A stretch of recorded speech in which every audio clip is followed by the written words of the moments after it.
কবি মধুবনী চট্টোপাধ্যায়ের লেখনী থেকে অর্জুন সুভদ্রার বিবাহ নিয়ে কৃষ্ণার অভিব্যক্তি।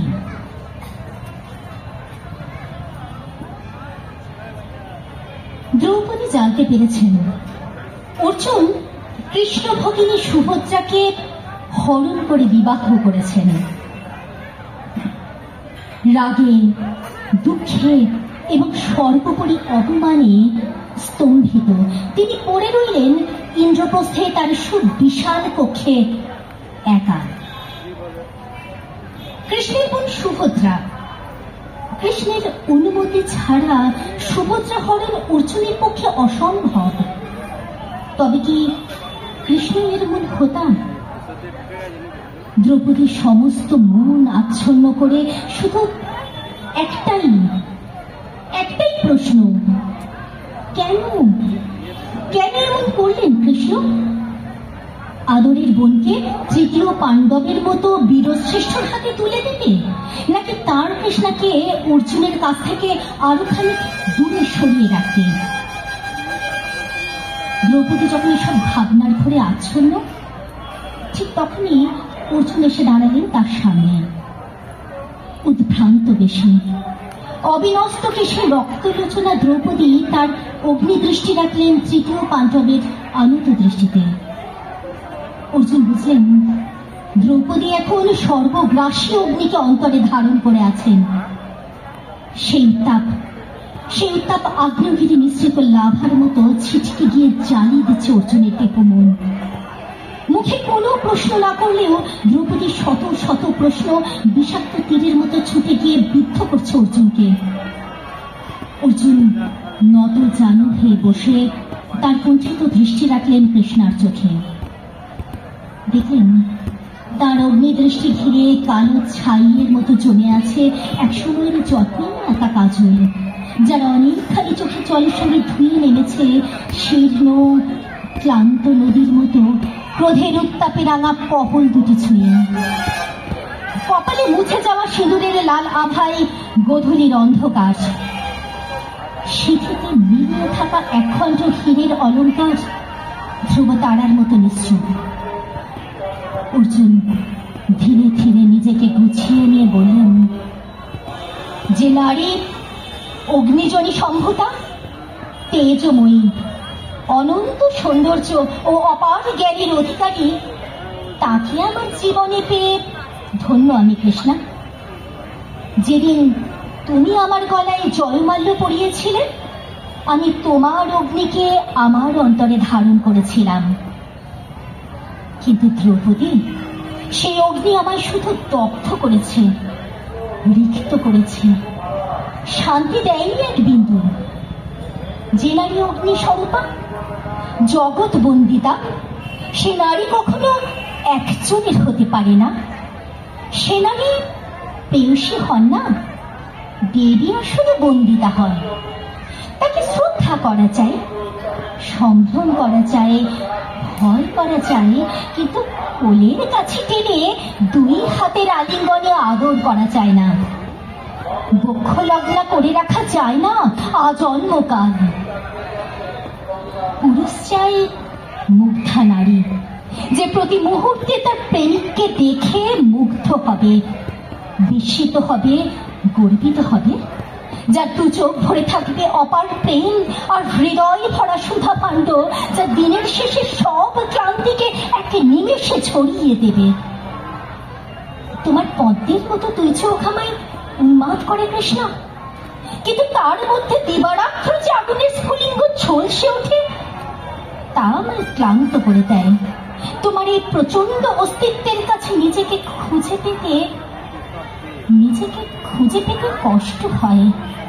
আমার শক্তি, আমার বীরত্বের কীর্তি তোমার সামনে ম্লান হয়ে যায়। তার থেকে দূরত্বেই আমার নিষ্কৃতি, আমার শান্তি। সুভদ্রা কোনোদিন দ্রৌপদী হতে পারবে না, সেটাই আমার সান্ত্বনা। এই মুগ্ধা কিশোরীর ওই না পারাই তার দিকে আমায় টেনেছে। সেখানেই সে জিতে গেছে। দ্রৌপদী প্রস্তুতিভূত হয়ে শুনছিলেন অর্জুনের কথা। ইচ্ছে হচ্ছিল আগুনের পাখির মতো তার নেমে আসা রক্তাঙ্গর আঁচল উড়িয়ে ঝাঁপিয়ে পড়েন অর্জুনের বুকে। তার আলোক্ত নখে বীর পক্ষ ছিন্ন ভিন্ন করে হৃৎপিণ্ডের কাছে গিয়ে খুঁজে দেখেন কোথায় তার বাস। অর্জুনের হৃদয়ের ঠিক কোন অংশে থাকেন পাঞ্চালী? এ কি বলছেন পার্থ? যে দ্রৌপদীর মহিমা, রূপের খ্যাতি, গুণের স্তব ভারতবর্ষের মানুষের মুখে মুখে গান হয়ে গল্প হয়ে ফেরে, যাকে জয় করতে আর সমুদ্র হিমাচল উন্মাদ হয়ে উঠেছিল, সেই দ্রৌপদীর এমন পরাজয় তবে বালিকার কাছে। দ্রৌপদী ধীরে ধীরে ক্লান্ত পায়ে অর্জুনের কাছে এসে দুই হাতে বীরের অশ্রুসিক্ত মুখ তুলে ধরে বুঝে আসার স্বরে প্রশ্ন করলেন, আমি তবে কার পার্থ? আমি তবে কার? অর্জুন দ্রৌপদীর প্রশ্নের কোনো উত্তর খুঁজে পেলেন না। কিছুক্ষণ স্তব্ধ হয়ে দাঁড়িয়ে ক্লান্ত পায়ে ধীরে ধীরে ফিরে গেলেন সুভদ্রার ঘরে। দ্রৌপদী বসে রইলেন একা, নিভে আসা জ্বলন্ত অঙ্গারের মতো। হঠাৎ সমস্ত রাগ, ক্ষোভ, দুঃখ, হতাশা ঠেলে উঠে এক তীব্র চিৎকার বেরিয়ে এলো তার অন্তর থেকে, আমি তবে কার? আমি তবে কার?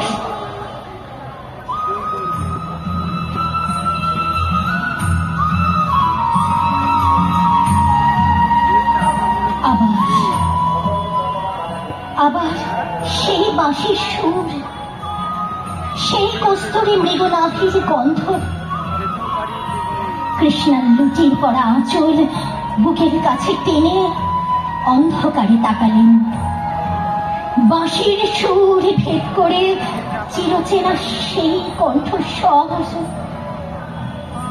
ওঠো কৃষ্ণা, ওঠো, নিজেকে সংযত করো। আয়নার সামনে গিয়ে তাকিয়ে দেখো মহাকাব্যের সেই নায়িকাকে, যার হাত ধরে এক নতুন ইতিহাস রচনা করবেন মহাকাল। কৃষ্ণা, জানো না তুমি কার? তুমি যে সর্বকালের, অসীমের, তুমি অগ্নির। আর যে নারী অনন্তের ধন, সে যে কৃষ্ণের। তাই তুমি আমার, শুধুই আমার। কৃষ্ণা, নমস্কার, ভালো থাকবে, সুস্থ থাকবে।